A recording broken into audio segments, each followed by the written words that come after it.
Hello, my name is Seun and I will be your host on Stewarding Painful Seasons. This idea was birthed as a result of a divine instruction from God to be able to help people who are going through tough times, who are going through trying times, who are going through hard times in their lives and are, stuck and, just need some form of encouragement to know that there is hope and there is light at the end of the tunnel.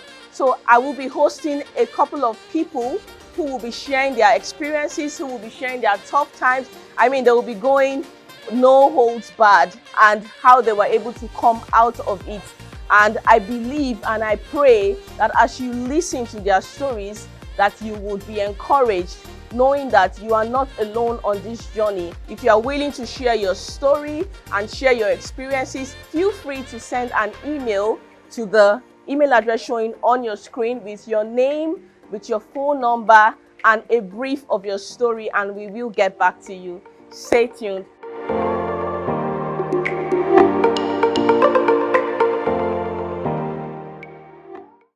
Hello, my name is Seun.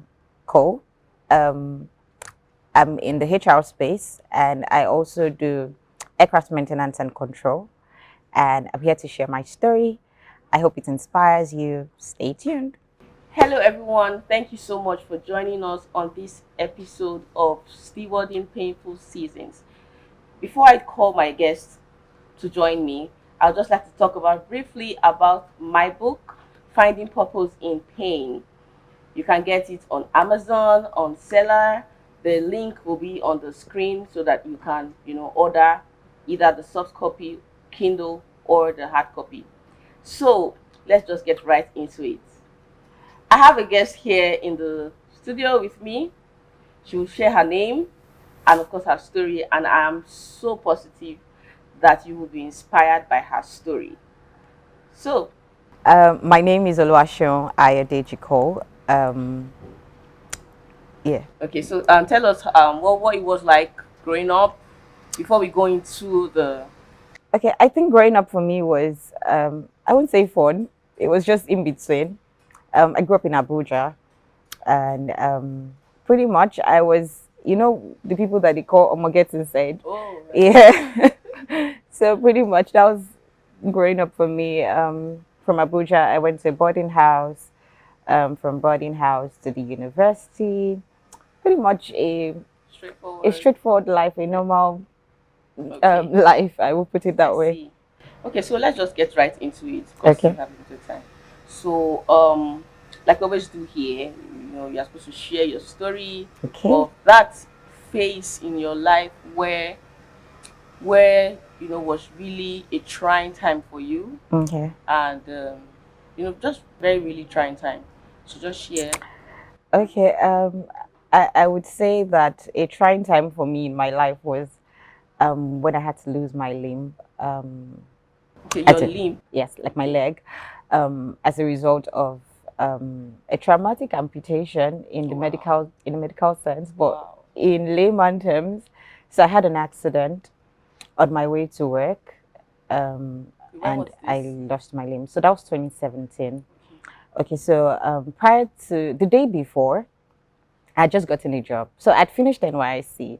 I was working with one of my big sisters in the interior design space and all of that. So while I was doing that, I was also trying to apply to get a 9-to-5 job in that sense. So I kept applying, I kept talking to people and all of that. So like 3 months down the line, I got a job, or I was invited for an interview through one of my friends. And so we had the conversation. I met with the CEO. So I had an accident on Saturday, February 25th, 2017. I think it was a Saturday. Yeah. So on Friday, that was probably the 24th, I had gotten the job. I had gone for the interview. I met with the CEO at that time. And he's like, oh, he likes me, da, da, da, da, da. And I was a good fit for the position.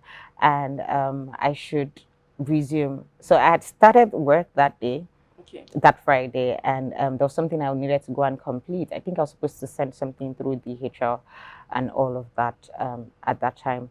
and I was just going to go to the office on Saturday to just Okay, process take all it of because that. I mean it's a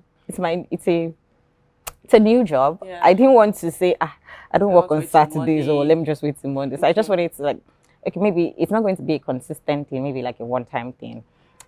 Go to the office, do this, and get it over with.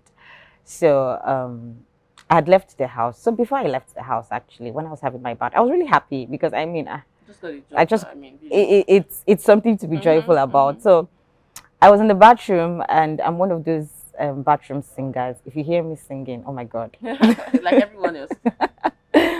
So I was singing, and I was just happy, and while I was having my bath and all of that, and pretty much when I finished having my bath, I was just trying to get dressed, and I felt all of a sudden like a vibration on my right leg Wow.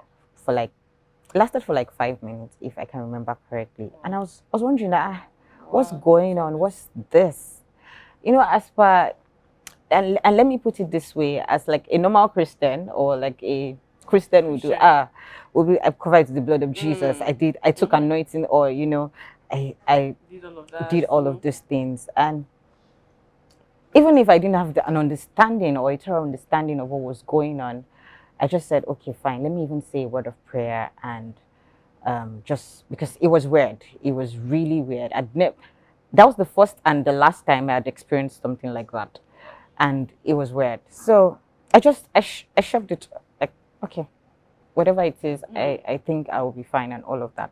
So I stepped out. I was really happy. And then I was attending this church, and we were going to have evangelism after because it was a Saturday, and pretty much I was like, oh, let me quickly get to the office. 10 o'clock, I send this thing. I come back, join my team at Arepo, and all of that, and we go for the evangelism and all of that. And on my way, I had seen somebody that was amputated on the road, actually. And I'm like, oh, and I have this friend who was amputated right when we were in school. I attended Uni Lawrence, so we were in school and she was amputated and all of that. So when she needed help or when I was around, I just tried to assist and do all of those things. Yeah. So when I saw that person on my way out, it just made me remember her. And I'm like, oh, I've not even checked up on this person and all of those things. And I'm like, I wish these people could have like a good life rather than just being on the streets or begging or something. So it was like a man that was using crutches and was begging and all of that. I felt really bad. Not knowing that it was going to happen like just a few minutes later. So I sat in front of is this bus, this kind of Korope looking, this Korope bus, right? The small smile, yeah. And right, so I was sitting in front. I was just looking at the time, like, okay, I need to get to this place on time, do what I need to do, come back, and move on. And right on that Lagos Ibadan Expressway, in the middle, I think they were fixing the road at that time, and they had this road demarcation. Those brakes that they put on the barricade. Barricade, exactly, and they had it on the road, and it was a free road. I mean I wouldn't have thought about having an accident that day. It was who would I mean like because the road was free. It was all a calculated move. You see, when you check Google Map, oh, by this time I'll be here and all of those things. So it was, and then all of a sudden the driver lost control of the vehicle. I knew something was going to happen. Like at that point when I saw him swerving left and right, I knew something was going to happen.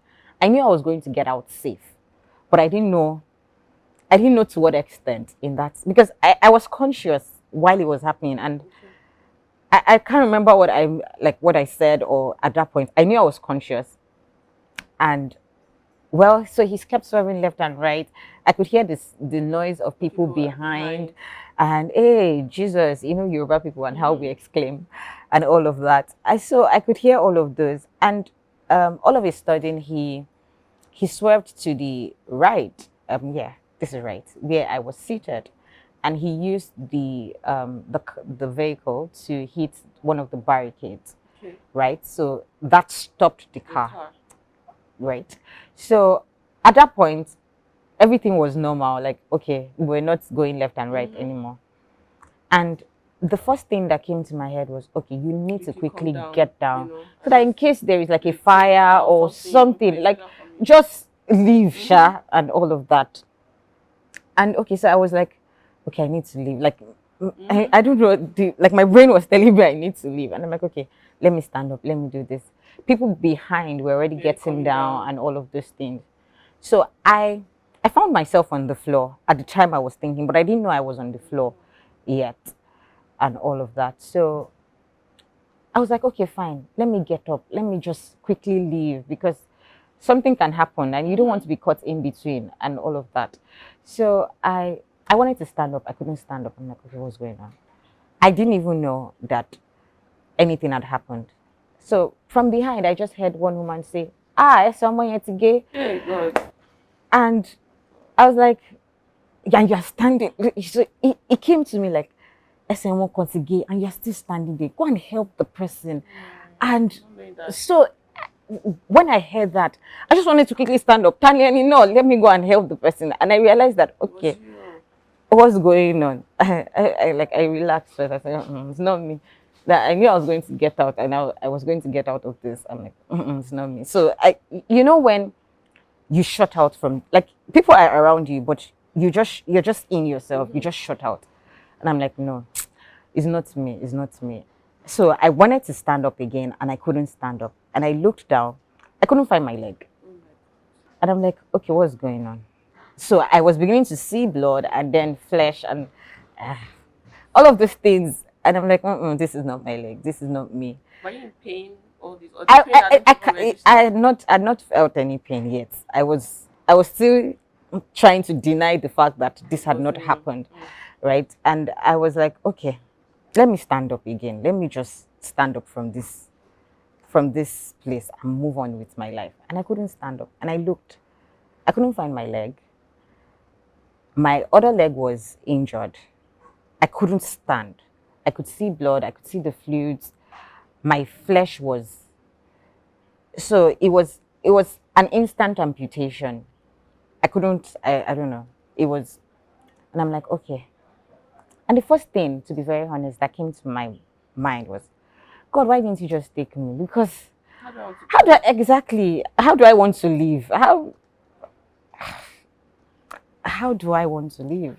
And I'm like, God, why didn't you take me? Like, I would have preferred, in that sense, to be dead than having to deal with this. If it was just a minor injury and my leg was still there and something that they could take me to the hospital, stitch it, manage it, all of that thing.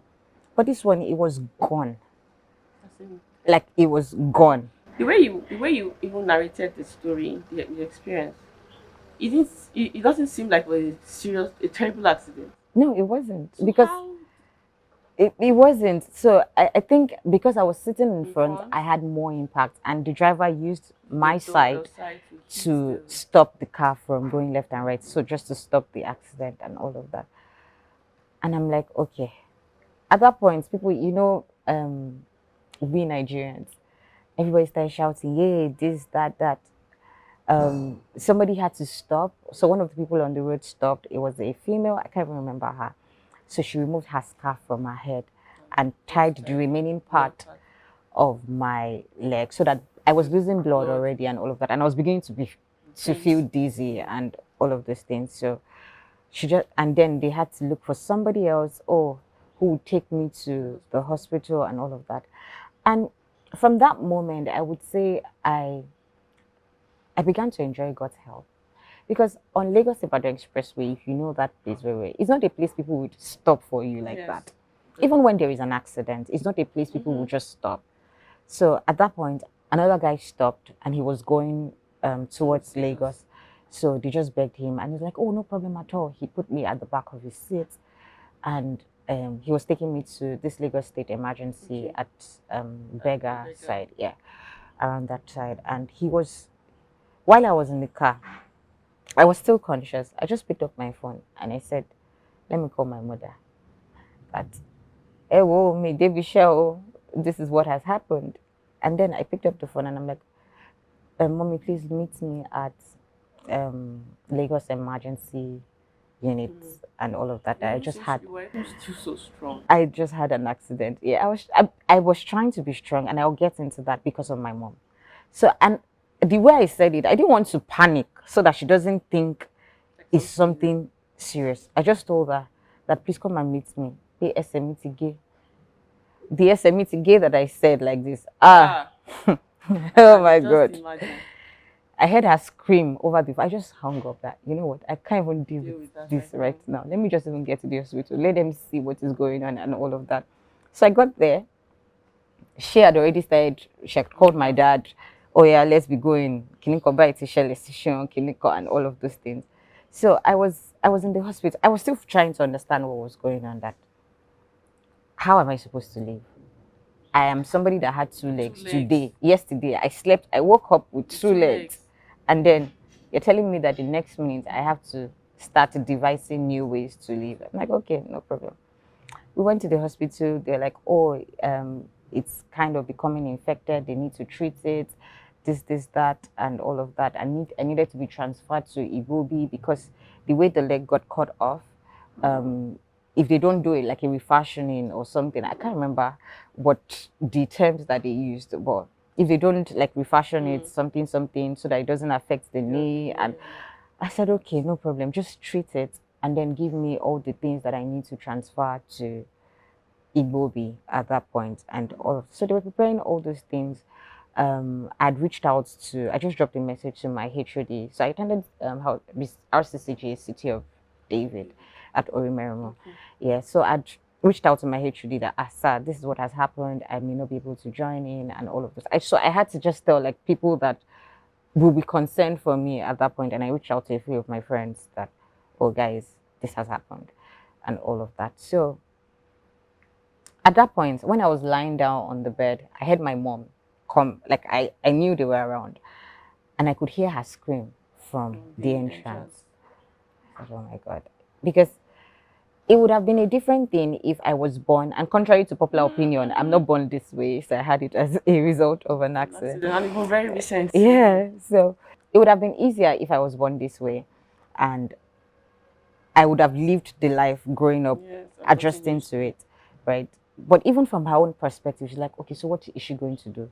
How is she going to do it? What is going to happen? So I could hear her scream. I could hear her cry. I could hear her.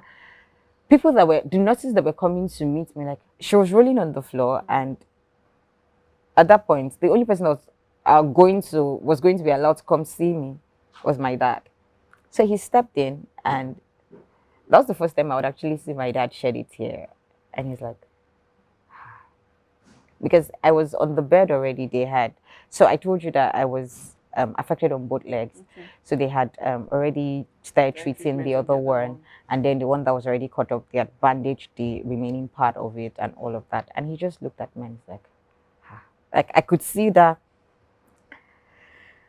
I would probably ask, I never got to ask my dad, but I would probably still ask if he actually cried, because that day he just shed a tear and he just left. So I didn't know what he was. I didn't know what was in my mom's head or all of that. I think she was probably thinking maybe I was amputated on both legs or something. I don't know. So he just went there that, okay, there's one that is affected, but the one that is really affected is just one. Even with that, she didn't stop crying. No. She was still, I said, okay. After everything, they moved us to Igbobi, and that was where the whole process started. We needed to do a surgery and all of that. And these were unplanned expenses, right? But God showed up. And I would say I started seeing God's help right from when the accident happened. Before I even got to Igbobi, my friends were already there. They were like waiting for me and what's going on, what do we need to do? They started doing the registration, needed to get a card, I needed to pay for like a bed space, all of those things. They started doing it. They said the surgery cost was an amount. We didn't have to spend our money. Like everybody was just showing up the way they can. So I went for surgery. It was refashioned. At some point, they said I didn't wake up earlier. I don't know, but they said I didn't wake up, and then they were beginning to fidget and panic and all of these things. But they had to wake me up, sharp and all of that. So the the trying time started from when I had to face reality, right? Okay, so this has happened. This is really, there is no going back from it. How do you want to live? Right. So the first thing I needed to do, not because that was what was convenient for me, but because I needed to do it so that everybody around me would move on time, was I had to put a face at like, oh, I'm fine. Oh, it's just one of these things. Everybody will be all right. Right. And I had to do that because mainly because of my mom, because if I was being down and depressed the way it would affect her. So it was a case of okay, oh, otito ẹ má sunkún mọ́, ẹni tí nǹkan ṣe gan sef. Exactly, right? But I was hurting. I wanted to cry. I wanted to scream. I wanted to cry. Like I just wanted to be left alone. Like just leave me. Let me cry the cry that I want to cry. So after that phase, it became, I was in the hospital for, and again, God showed up. I was in the hospital for a month. On a normal day, they said people like that, it takes time for them to heal and all of those things. But my healing was speed. Like it was really with speed. It was really fast. And there I got to, in between all of it, I was just like, God, at this point, I have no strength of my own, and I just need you. And in all of those moments when I prayed that prayer, in friends, in the people that I was even in the word with, I was kind of like an inspiration to them, because as much as I was hurting, I didn't let it get to me so much that everybody around me was now gloomy or sad and all of these things. Even my friends, when they came for during the visiting hours, like, Seun, wow, you're strong. Oh. I said, okay. I believe that I am strong and all of that. So at the end of the day, I was discharged from the hospital. I'm just trying to cut the whole story short and all of that. I was discharged. I went home. It was a process for us. So how do I get to have my back? How do I move? I need to start knowing how to learning how to balance on just one leg. I needed to learn how to use crutches and all of those things. So it was a complete shift for me than when you just wake up in the morning and just go and yeah. So at that point, it was when I began my healing process. And one of the things that was helpful for me in that period was a community, and then my relationship with God. I had people around me. I wasn't left to do it alone. I had friends that supported me in every way. Oh, Seun, are you good? Like, it's really key. Like, Seun, are you good? What do you need? Do I need to? The person I was working with, my big sister, who I said I was working with as an interior designer then, she was like, Seun, whatever you need, I will get it for you. Just let me know. I'm like, okay, I don't need anything for now. She's like, just let me know whatever you need. We were like a clique of friends when we were in the university, and all of them showed up. People from my church. I at some point, my mother needed to say, I didn't know that you knew people like this, because I can stay in a particular place for a month, and you won't know that I'm there, because I would, as much as I have the internet, I have lights, just leave me. I'm very fine, right? And she was like, oh wow, that I didn't know people would show up for you like this. I thought you didn't used to interact with people and all of that. So at that point, I got support, and I would say in stewarding painful seasons, support is key. Support is really key. Having people around you is key. You can't erase that fact. No matter how you want to do it, you can't do life alone. You cannot. So, and then one of the main thing that was just knowing that in all of this, God is still in control. Like I had to consciously tell myself, even now, there are times I still have doubts. There are times I'm fearful. But I'm like, in all of this, God is in control. God is in control. God knows. He sees. He hears. And all of that. So at the point of healing for me was after I'd had to put up the facer that I was good and fine, there are days I would want to cry, right? I would have to bury my face in the pillow and scream into the pillow so that nobody around me is hearing, because I would just face down and just cry. When they finish, I'll wipe my tears. I put my powder on. I'm like, oh, what's going on? Feeling that time, I mean, what was your mind? It was a burst of emotions, because I'm like, so what do I do? What's my future going to look like? One of my concerns was, will I get married? Will anybody like me like this? Will I have friends?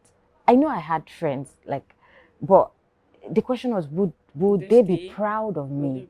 Like, if we were going out together and then I'm probably using a crutches, would they want to associate with me? There's a way people with disabilities are seen Yes, out there, in the society. There's that don't discrimination, and I faced it actually, but those were the thoughts in my head that, okay, so what's it going to be now? Will I be stressing people too much? Because I avoid stressing people. I hate to stress people. And I'm like, so what would I be needing? Would somebody need to live with me? Would all of this, because I didn't know what it was like. And one of the great things that my friends did for me was to reach out to now my big sister, Adenike. Adenike Oyetunde Lawal, right? And she had gone through that process. So it was like, okay, so what can you say to her to help her feel better? What are the guides you have for her and all of these things? So that's how I got to meet Adenike actually. And it has been a process. It has been a learning process for me. And she's like, you know what, you're going to be fine. And in all of this, she made me realize that there's always a place for gratitude even in this story, right? Because when she said, oh, what kind of amputation do you have? I said, below knee. And she's like, you should even be grateful that, it's below knee, that it's not above knee, and all of those things. And I'm like, okay, why? She's like, the cost of a knee joint alone is the cost of the limb for a below knee. And when we're saying knee joints, a good knee joint costs about 2.5 million, thereabouts, in Naira. But I know that even with the exchange rate, it would have probably gone higher than that, right? And I'm like, okay, that I should be grateful. Now, I'm in the HR space that I work with a non-for-profit, the Radio Foundation. Okay, Radio Foundation. Yes, and I work with children with limb loss, actually. And having to be in that space with children, I realized what God did for me, that I didn't have to lose my knee or lose my other limb. I see children who are bilateral amputees, and I'm like, if I would probably, thinking about it, I would probably have done something to myself, because it was a lot. And one of the things that made it a lot was the fact that there's this thing called phantom pain. So it's a pain of the non-existent part of the body. So it's just like, obviously I'm amputated now, so it's a case of I'm feeling pain on my toes that is not there, or maybe my foot or my feet. Yeah, is it feet or foot? It's itchy or something like that, and there is nothing you can do about it. If like my hand now, if it's aching, I can always say, massage it, do this. But this one is just a pain that you have to go through in your head. You're feeling the pain. Like, I really do not, I don't understand how it works. Yeah, I know medical people. I don't understand how it works, but it's there. It's a pain. Like, I feel it. Even up till now, actually, it still occurs. Like, it wasn't as frequent, but it still occurs. And I'm like, okay, in all of this, how am I supposed to live? And then getting support, like I said, I got support from Adenike. And the part for me where healing took place was just surrendering to God. Like, you know what? Whatever it is that you want to do with this is not comfortable for me. It's not what I would have wanted.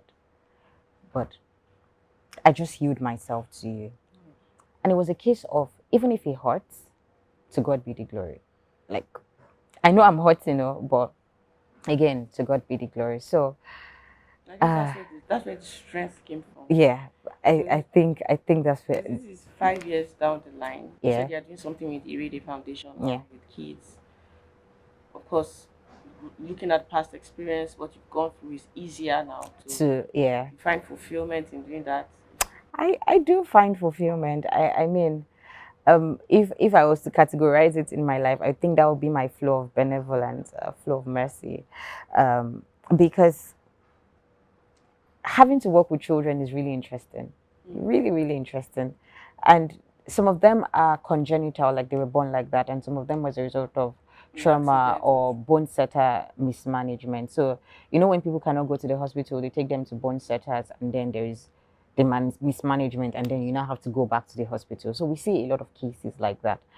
And one of the things that inspires me the most about working with children is their joy. Even despite Despite every, and I always look at myself and say, you see Omonue in that quote. Let's see Omonue that is being happy, because there are times this thing gets to you. Even now, there are times it gets to me. I mean, I would be in a public transport, and then people are staring at me, and the stare is fine. Like, you can stare, it's totally fine.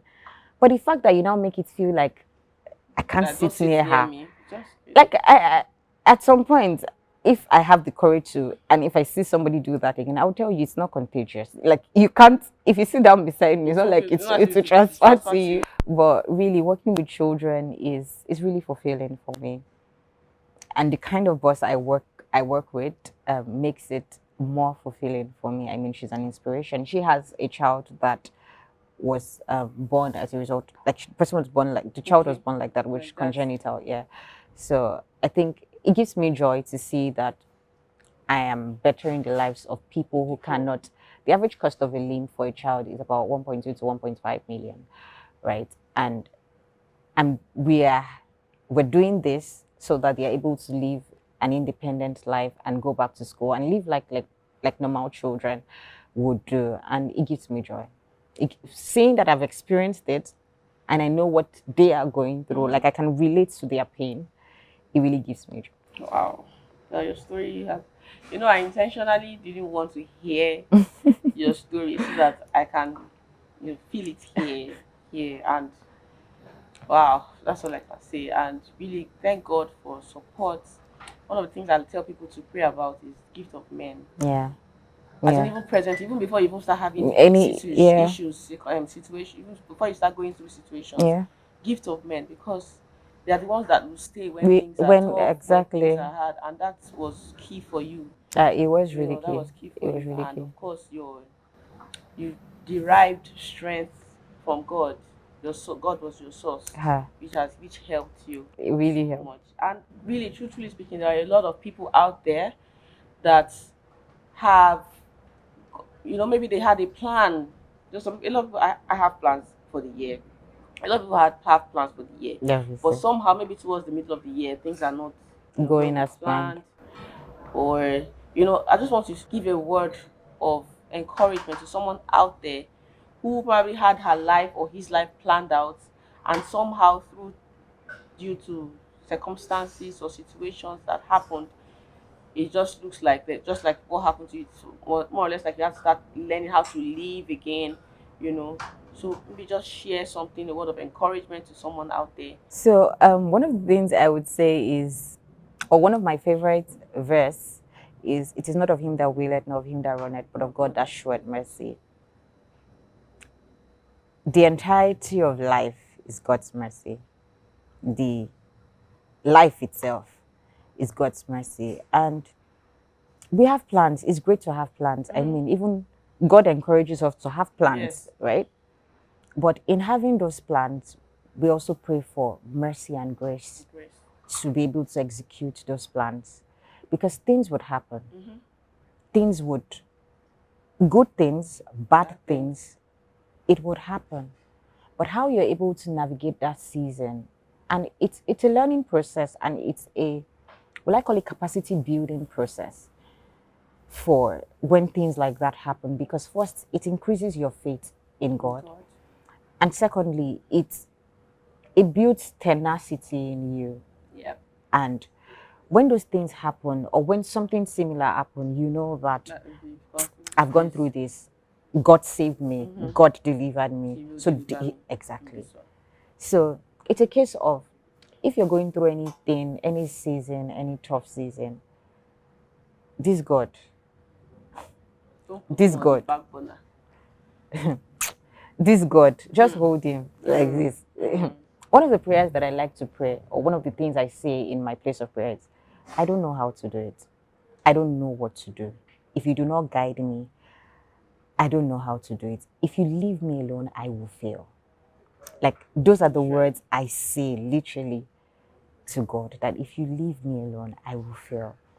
And in those times where it seems like it's tough, I mean, I've had to go through so many other things after this, and it hurts. It really does hurt. But at the end of the day, I'm like, I'm holding you. I'm trusting you, because I know that you have great plans for me.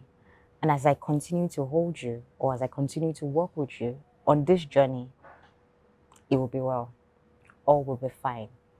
And when it's necessary, or maybe I'm hurting so much, I go to speak to somebody. I don't just bottle it up and say, oh, I will be fine. I actually speak to people and tell them, this is what I'm going through. It may be a word from that person that will change everything for you. I enjoy speaking to I don't even call her name Pastor Tutu. Right? So because she's like my go-to person, and I'm like, okay, Mama, I'm going through this thing. And she's like, sure, don't worry. You know what? Let's pray together about this. Let's try. I'm like, okay. And she just says something at that point, and it's like, this is the answer. This is what I'm looking for. This is key for me. And I would just say two things: hold God and hold quality people around you. Just have good people, people who are godly, people who would lead you in the right direction. Obviously, you get your leading and direction from God, but there is a place of friends, of people who are in the same community with you. So just have those kind of people. But in sum, hold God, hold quality people. Thank you for having me. So thank you so much, Mr. Seun, for joining us here. As in, I have been inspired. I'm sure our audience has also been inspired. Thank you so much. Thank you for sharing your story, for trusting us, for trusting, your story in the hands of the public. I'm hopeful and prayerful that I'm positive that people who have listened have picked one thing or the other, and have also been inspired by all that you shared here today. Thank you. Thank you. And thank you so much for being here. See you again next episode. Bye.